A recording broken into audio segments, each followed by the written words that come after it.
নির্বাচনী এলাকাতে থেকে যেটা আমরা এখন সবচেয়ে বড় চ্যালেঞ্জিং জিনিস দেখতে পাচ্ছি সেটা হচ্ছে আইন শৃঙ্খলা এবং ভালো নির্বাচন করবার জন্য যেটা ভোটারদেরকে নিশ্চয়তা দেওয়া এবং প্রার্থীদেরকে নিশ্চয়তা দেওয়া যে তারা নিরাপদে ভোট কেন্দ্র পর্যন্ত আসতে পারবেন এবং নিরাপদে ফিরে যেতে পারবেন, আসা যাওয়া এবং ভোটের আগে পরে কোনো ভীতিকর আতঙ্ক তৈরি করবার মতো কোনো জিনিস যেন না ঘটে, সেরকম একটা জায়গা।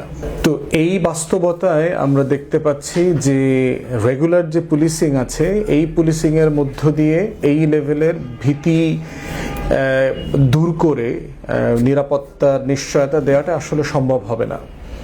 এবং সেক্ষেত্রে আমাদের যে সভরেন ফোর্সেস আছে, আমাদের দেশপ্রেমিক যৌথ বাহিনী যারা আছেন, তাদেরকে সিরিয়াসলি এঙ্গেজ করা দরকার। অন্তর্বর্তীকালীন সরকার, নির্বাচন কমিশন সবাই মিলে ইতিমধ্যে আমরা দেখতে পাচ্ছি যে আমার এলাকাতে আমি দেখলাম যে আর্ম ফোর্সেস যৌথ বাহিনী ডিপ্লয় করা হয়েছে, কিন্তু সংখ্যাটা সম্ভবত সাফিসিয়েন্ট না আর কি। এবং ইতিমধ্যে আমরা নির্বাচন কমিশনকে জানিয়েছি। ভবিষ্যৎ হোক নিরাপদ, বিনিয়োগ হোক বিশ্বস্ত, আর আমার পছন্দ সল্ট বে। ওয়েলকাম টু সল্ট বে। মিলিটারি লিডারশিপ অথবা আর্ম ফোর্সেসের লিডারশিপ যারা কমান্ডিং অফিসার আছে তাদের সাথে অন্তর্বর্তীকালীন সরকার এবং নির্বাচন কমিশনের সিরিয়াসলি বসা দরকার, নেগোশিয়েট করা দরকার এবং ডায়ালগ করা দরকার। তাদেরকে আশ্বস্ত করা যে আপনারা দেশের জন্য কাজ করছেন, আপনারা প্রপার ইন্টেলিজেন্সের উপরে ভিত্তি করে কাজ করছেন এবং আপনাদের যে অপারেশনের প্রোটোকল আছে এই প্রোটোকল ফলো করে কাজ করছেন। তাদেরকে সর্বোচ্চ রাষ্ট্রের পক্ষ থেকে এই নিশ্চয়তা দেওয়া দরকার যে তারা তাদের ক্যারিয়ারে কোনো ঝুঁকির মধ্যে ফিউচারে পড়বেন না। তা না হলে যেটা হবে যে এই স্ট্রাইকিং ফোর্স, এই যৌথ বাহিনী তারা খুবই নিষ্ক্রিয় ভূমিকা পালন করবেন। এবং এটা যদি হয় তাহলে শুধুমাত্র পুলিশ ফোর্সকে দিয়ে, র্যাবকে দিয়ে এই নির্বাচনে আইনশৃঙ্খলা বাহিনী যেই লেভেলের রোল প্লে করা দরকার সেটা আসলে করা সম্ভব হবে না।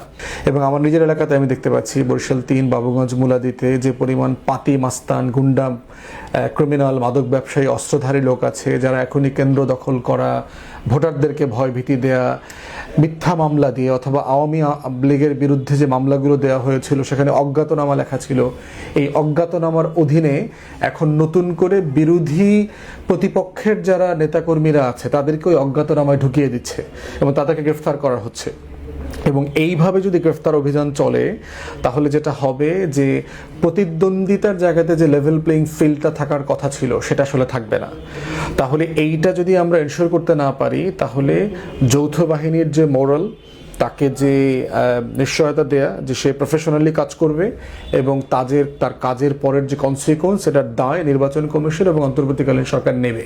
এই যে হয়রানিমূলক মামলা দিয়ে গ্রেফতার করিয়ে যে বিরোধী প্রতিপক্ষের লোকজনকে জেলে পাঠানো 2 সপ্তাহ 1 মাসের জন্য, এই কাজগুলো পুলিশিংয়ের পক্ষ থেকে, পুলিশ ডিপার্টমেন্টের পক্ষ থেকে সিরিয়াসলি দেখা দরকার। তা না হলে যেটা হচ্ছে যে প্রতিপক্ষের নেতৃস্থানীয় অনেক লোকজন গ্রেফতার হয়ে যাবে মিথ্যা মামলায়, পরবর্তীতে হয়তো ফেব্রুয়ারি মাসের শেষে জামিনে বের হবে।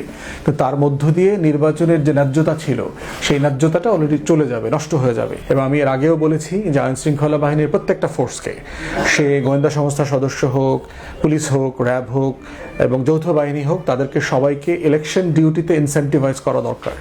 যারা প্রফেশনালি দায়িত্ব পালন করবেন, যারা এই ক্রিমিনাল ধরার ব্যাপারে রোল প্লে করবেন, যারা আইন শৃঙ্খলা রক্ষার ক্ষেত্রে ভোটারদেরকে নিরাপত্তা দেওয়ার ক্ষেত্রে দায়িত্ব পালন করবেন, তাদেরকে কোনো না কোনো ফর্মে পুরস্কার দিতে হবে। তাহলে যেটা হবে সেটা আর্থিক পুরস্কার হোক, সেটা প্রফেশনাল কোনো জায়গা থেকে হোক, সেটা যার যার বাহিনী সেই বিবেচনাটা করবে। ইনসেন্টিভাইজ করতে পারলে যেটা হবে তারা আসলে পেশাদারিত্বের সাথে এই জাতীয় দায়িত্ব যেটা নির্বাচন, এই দায়িত্বটা পালন করতে তারা উদ্বুদ্ধ হবেন।